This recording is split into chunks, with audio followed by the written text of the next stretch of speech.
Yun lang, unwind lang. Engage with the nature. What? Engage with the nature?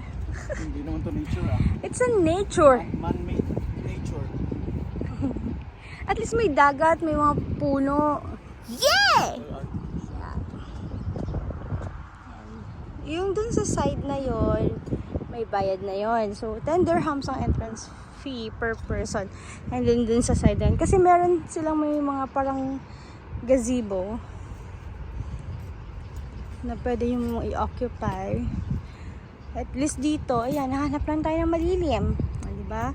Abalang-abala yung asawa ko. Mag-prepare ng breakfast. Ako pa ni Daldan. Ayan, so let's sit here. Ay, dumikit ang kape. It will not. Hi, Dong. Hello. How are you? I'm good. I'm fine. I'm hungry. You are hungry. Yeah. So, ayan, nagluto lang kami ng breakfast. Siya pala, nagluto ng breakfast. Ayan. We have corned beef. And we have hot dog. And egg. And also, what we have here is pandesal. Okay.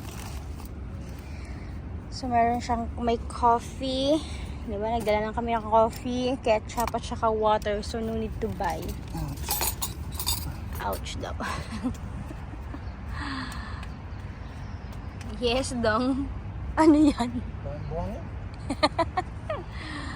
So, ayan. May mga langgam dito. Baka makagat tayo.